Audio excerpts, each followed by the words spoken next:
Terry Aitken is the curator of the museum. Terry Aitken is the curator of the museum, and he's going to come out and talk a little bit before the other Terry comes out to tell us about the FAC Museum. So we're going to wire him up. You going to use a handheld? Okay.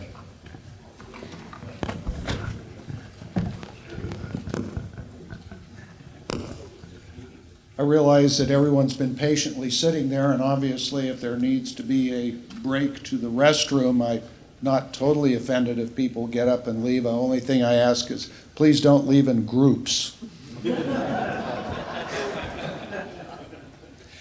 Well, I want to personally welcome you to the National Museum of the United States Air Force. Some of you are here for...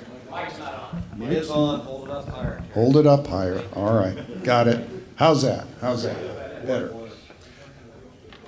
I realize that some of you have never been here before. Some of you have been here a long time ago, and then some are actually frequent visitors. So let me speak to those that have never been here or it's been a long time. Right now, our facilities is about 1 million square feet. We receive 1.3 million visitors a year. 1.3 million people coming to see the Air Force story. I'm sorry. That's better. With the 1.3 million visitors a year, the demographics of our visitors indicate that 92%, and this is characteristic of the American population today, 92% of our visitors have had no military experience.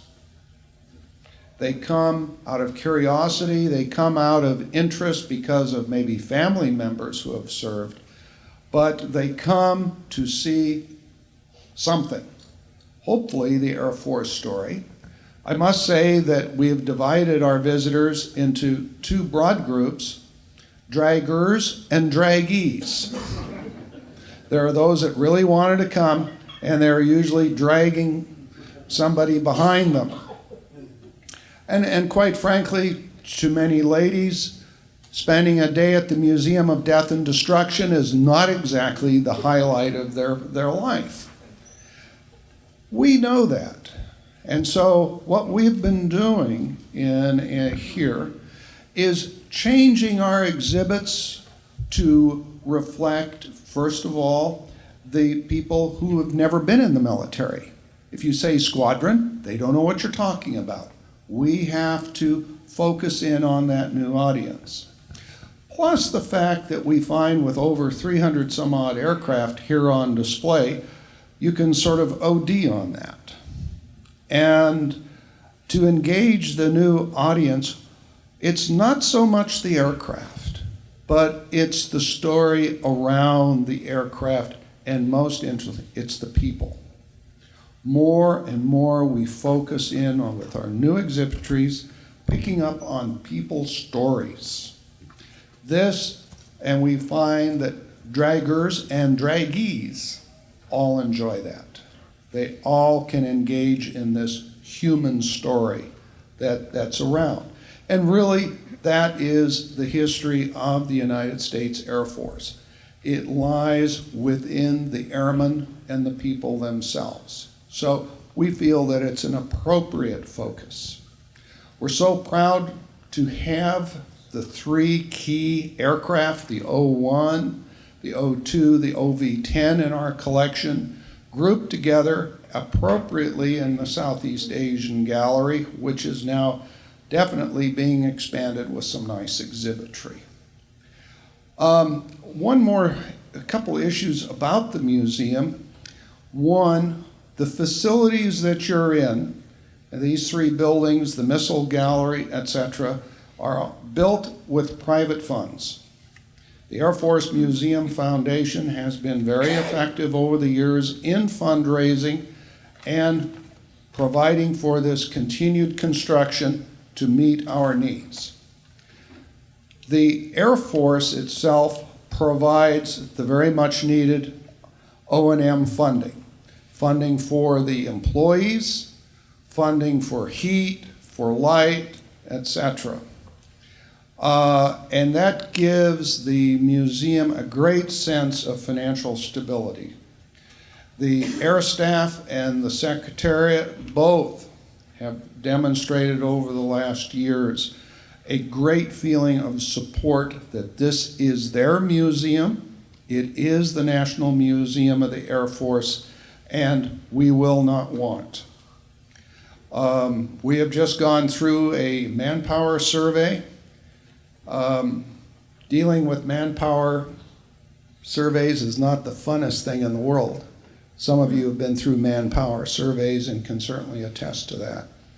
They have found that we are understaffed by 77 positions. We do what you see with 96 employees. Now, the fact that we have 500 volunteers counts. It really, really counts. Those are the people on the front end making those contacts. So I guess out of this, I wanted you to know that the National Museum of the Air Force has a great public support by both attendance and financial support for capital construction. And we also have great support from the Office of the Secretary and the air staff to maintain a quality class act that we can present to the visiting public. Thanks to 9/11, there are virtually so few areas now that people in the community can come and learn about the Air Force. Getting on bases is just not an option anymore.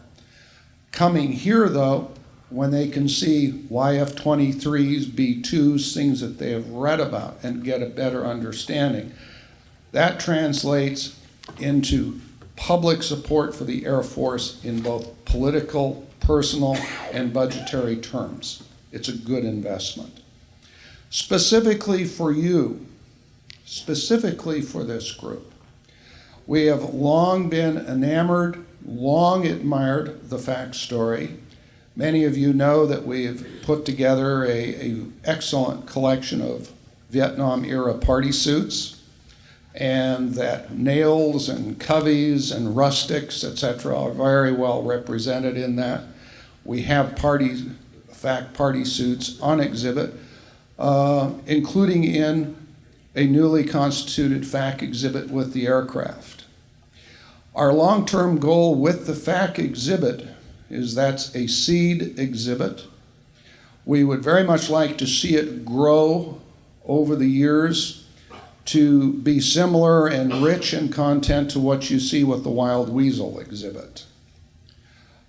We have a continued interest in uniforms, in memorabilia. Our research division, which is very well facilitated, as Terrill can attest to, still welcomes printed material, audio, and visual materials. We are keenly interested in building the exhibit, and certainly we have many, many lineal feet of exhibit space that can be utilized as we grow along. Again, I'm really happy that you're here. You've come for the gathering to be with friends, and happy that you've chosen to be here at the National Museum of the Air Force. And thank you for your patience and guidance in helping me with handheld microphones. I hope I've managed to keep this now in the right position that you've been able to hear. Do any of you have any specific questions that I could answer for you now? Sir? You make a donation, does it become property of the museum? Donations become property of the United States Air Force. It is Air Force historical property, part of the National Historic Collection. As such, it's provided for very well. I mean, we have very strict guidelines, federal guidelines and federal law, which afford historical property great protections and care. Other questions or comments? Okay, if nothing else, thank you. Happy to be with you. Thank you.